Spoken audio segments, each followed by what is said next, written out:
الرحيم وأصلي وأسلم على رسوله الكريم وعلى آله وصحبه أجمعين أما بعد فنسأل الله سبحانه وتعالى أن يجعل ما نقوله ونسمعه حجة لنا لا علينا يوم الدين كما نسأله سبحانه وتعالى أن يجعلنا من المتبعين للقول من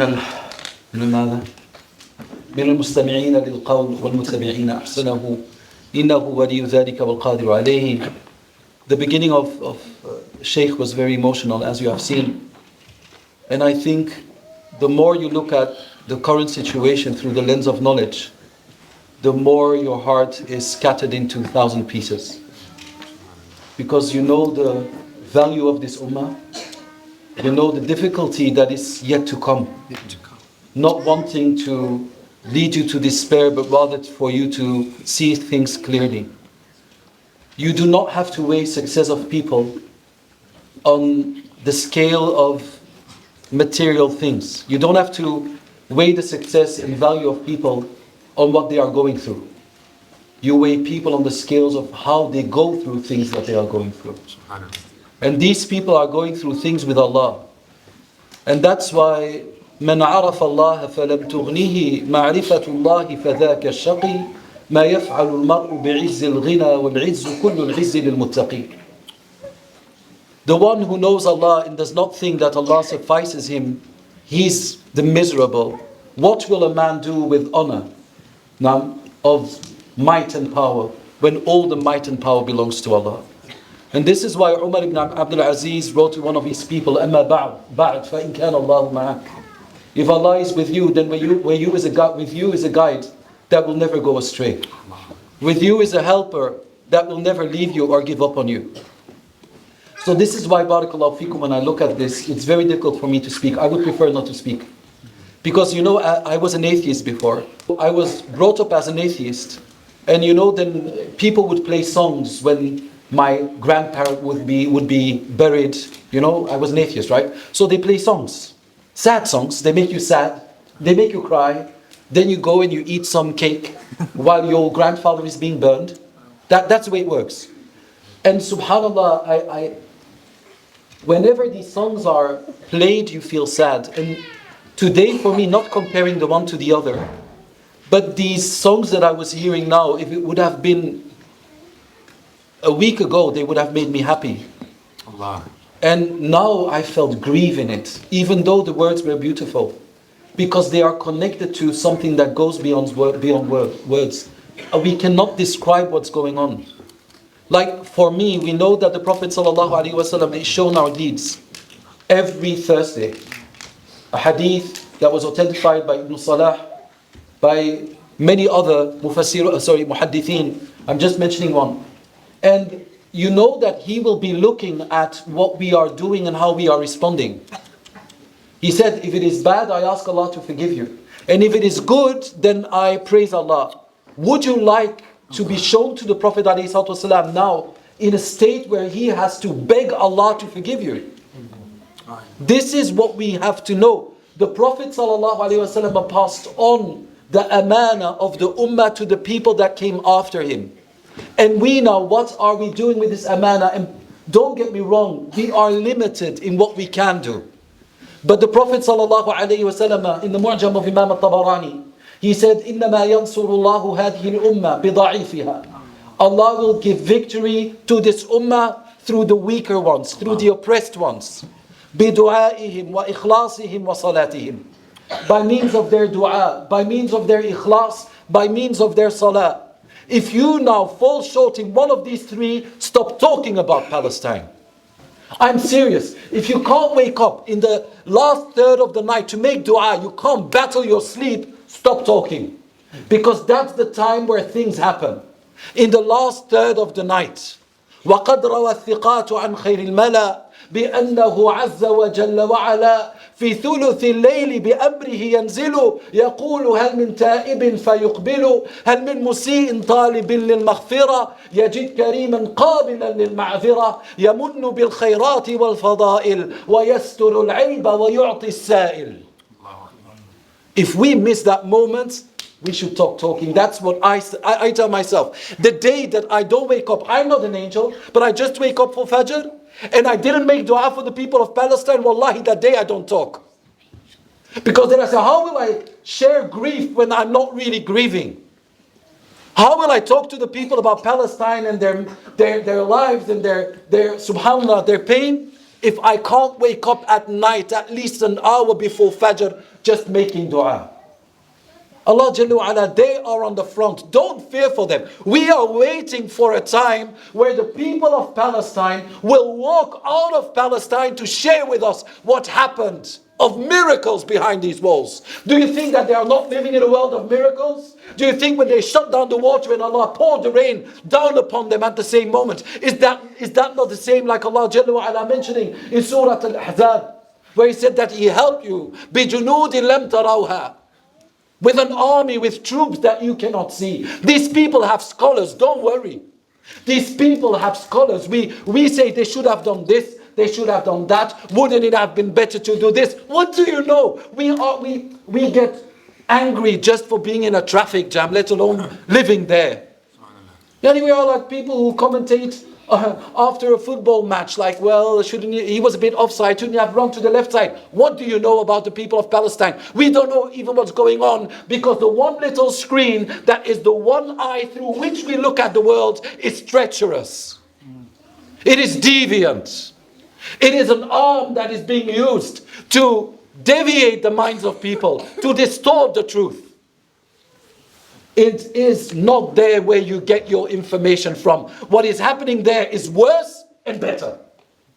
Worse, the violence towards the Muslims there and the Christian Palestinians is worse. But the miracles that they are seeing, thumma wallah, is there.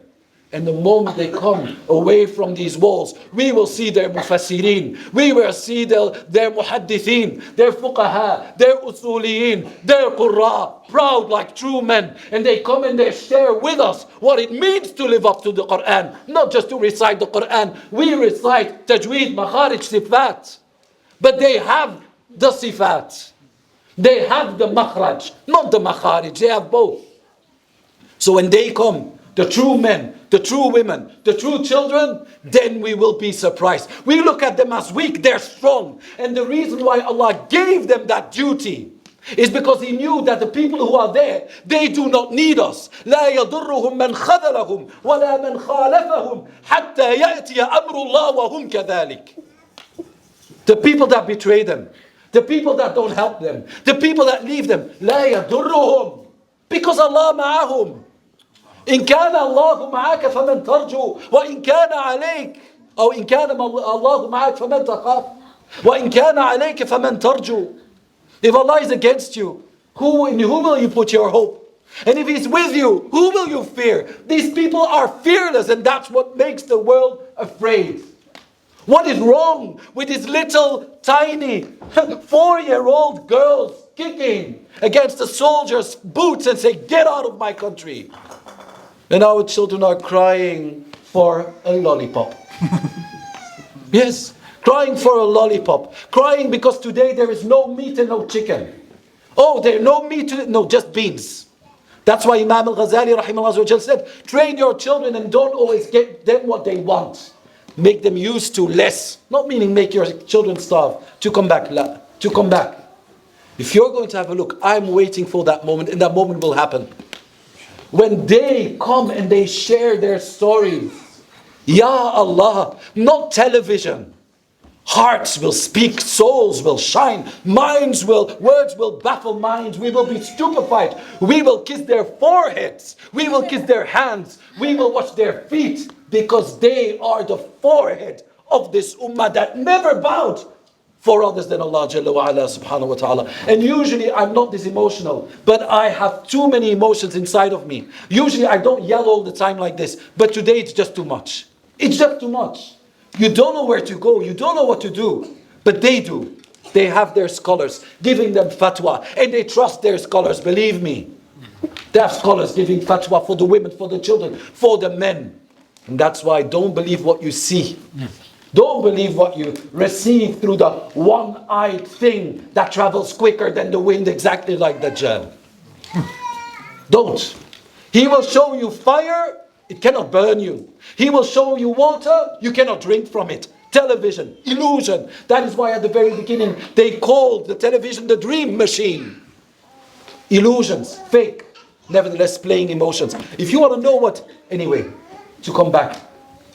These people, Allah has chosen them. And He said, the khiratullahi min khalqihi, the best of people are there. Wallahi, if the Quds would have been given to people like myself, Quds would have been gone long time ago. I know. That's why I am not there. That's why they are there. And they will keep on going. Yes, they suffer. Yes, they're in pain. When you lose your daughter, your son, your wife, your mother, your father, you're in pain. But their pain doesn't let them end up in a well of despair. Their pain takes them higher. It is like a tree. Every time you cut its branches, it just grows stronger. That's why they still have children. People say, why do you have children? Just die. Just die. Yeah, for every person that we kill, you have 10 other children. Even these mothers there, they say when they lose a child, they say, instead of it, I will have 2 more. They have a heart. So this is why, barakallahu fikum, إِنَّمَا يَنْصُرُ اللَّهُ هَذِهِ الْأُمَّةِ بِضَعِيفِهَا, with their dua, with their ikhlas, and their what? And their salah. And that are the 3 things in combination with what we heard from the Shaykh. That are the things that we have to do now. And if you can't, don't talk. Because the ikhlas is a very, very, very dangerous, poisonous serpent that can kill you, bite you at each given time. Because when you talk about the people of Palestine, don't turn their suffering into your glory. The suffering of the Palestinians into your glory. To have likes, to have followers, to be considered to be the hero. Here I am talking about it. Ummah, wallahi, if we would be there, we don't even know if we would just run away back to Europe. So don't pretend to be somebody that you are not. I bow, figuratively speaking, for the people there. They are my pride. They are my strength. They show me what it means to hold on to something, even if all the odds are against you, because Allah is with you. And that's it. We are proud. Yes, we are hurt. But we don't despair. We know we have the right people at the front.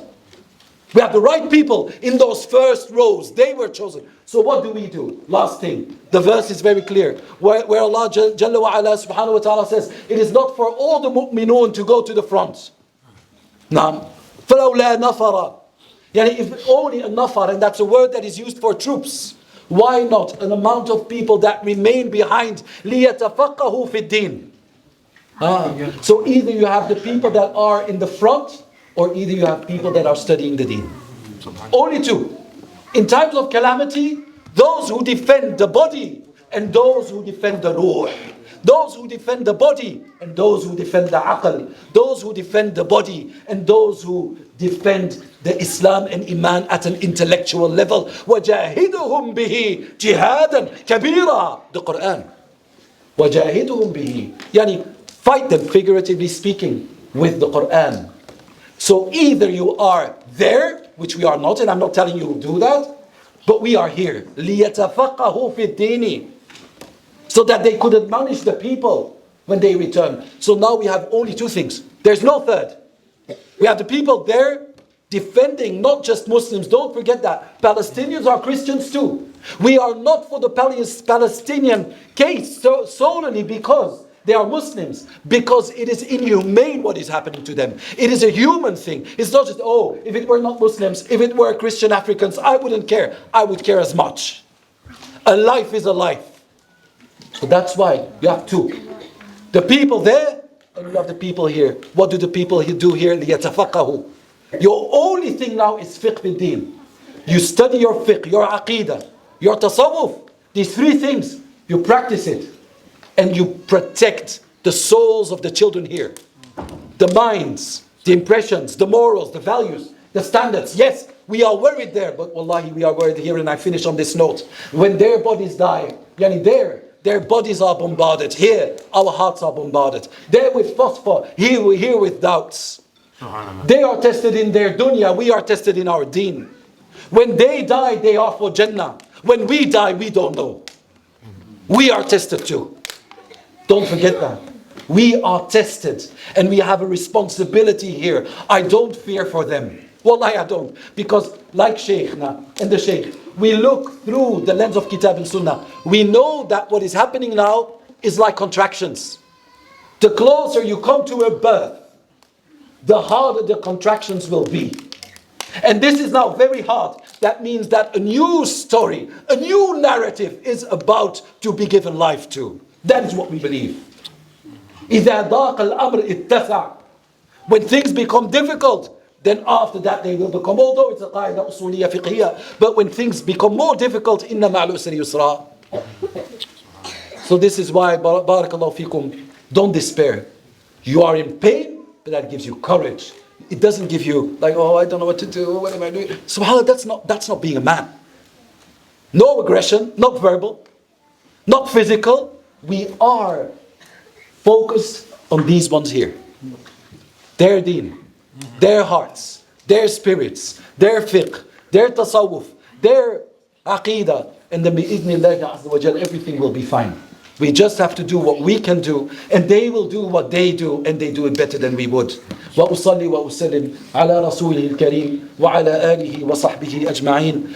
So just make a dua in your sujood, and wake up in the last third of the night, and ask and beg and cry your heart out, and be very specific. Now, like the Shaykh said, like not just dua like this, then you said something in Urdu I didn't understand. So ask, like not a dua like that. What did you say? I don't know. Okay. So, but you are very precise. You say, oh Allah, yani, and you imagine everything that's happening there, and you're going to make a dua for everything that could be happening. وآخر دعوانا الحمد لله رب العالمين وبارك الله فيكم وأصلي وسلم على رسوله الكريم اللهم تقبل منا بسير سورة الفاتحة.